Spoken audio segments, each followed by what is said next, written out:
Sini saya akan membahas tentang pertumbuhan, perkembangan, dan perkembangbiakan manusia. Jadi sebelum melanjutkan materi tersebut, marilah kita berdoa menurut agama dan kepercayaan masing-masing. Berdoa dimulai.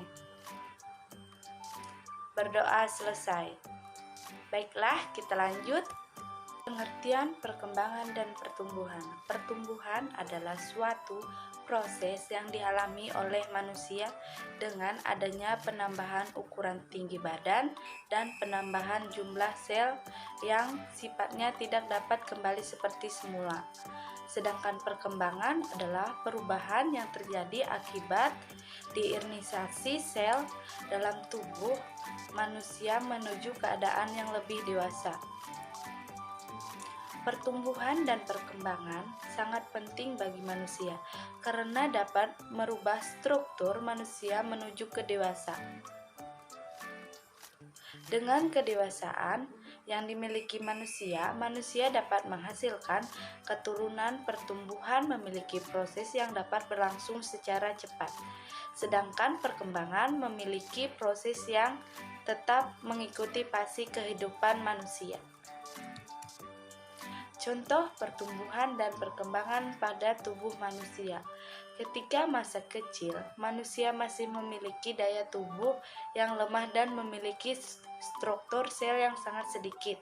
Setelah berkembang menjadi dewasa, maka daya tahan tubuh manusia akan lebih kuat dan struktur sel dalam tubuh juga bertambah pada tubuh manusia. Tinggi badan seorang akan terus bertambah seiring bertambahnya usia. Selain tinggi badan, volume tubuh dan kekuatan tubuh akan terus bertumbuh dan tidak dapat kembali ke asal.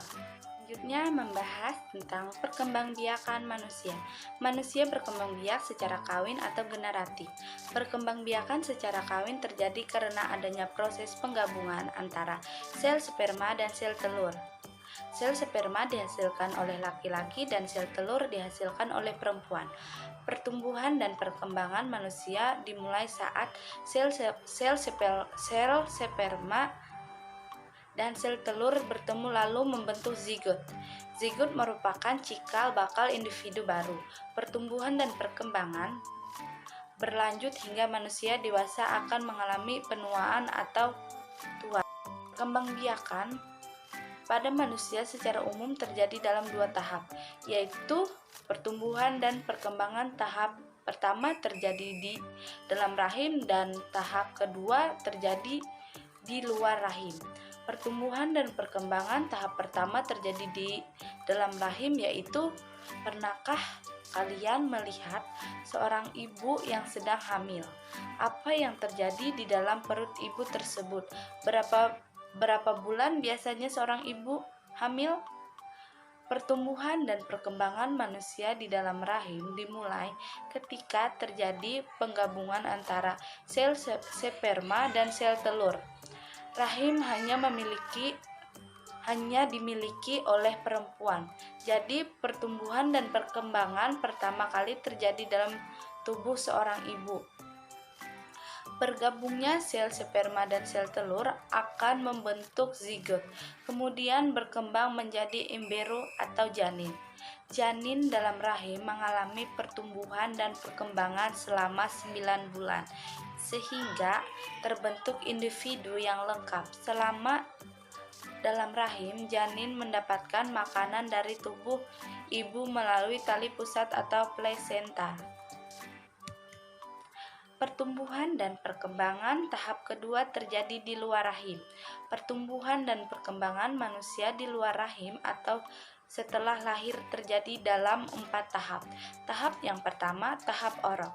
Tahap orok mulai lahir sampai usia 2 minggu. Tahap kedua yaitu tahap bayi mulai usia 2 minggu sampai usia 2 tahun. Tahap yang ketiga, tahap kanak-kanak mulai usia 2 tahun sampai pubertas sekitar 11 tahun.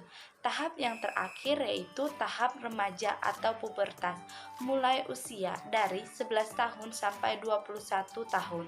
Setelah tahap remaja atau pubertas, manusia mengalami tahap dewasa. Manusia terus mengalami penuaan sampai tahap manula. Pada proses penuaan secara fisik, tubuh tidak mengalami perubahan lagi namun berkurangnya kemampuan. Manusia dapat melalui proses perkembangbiakan ketika sudah dewasa. Sebelum dewasa, manusia mengalami proses menuju kedewasaan yang ditandai dengan masa pubertas. Tahap masa pubertas merupakan salah satu tahap yang selalu dilalui oleh setiap manusia. Selama masa pubertas, setiap manusia akan mengalami pertumbuhan yang sangat cepat disertai banyaknya perubahan. Masa pubertas dimulai pada usia 9 sampai 14 tahun dan berakhir menjelang usia 20 tahun dengan ditandainya berhentinya pertumbuhan tinggi.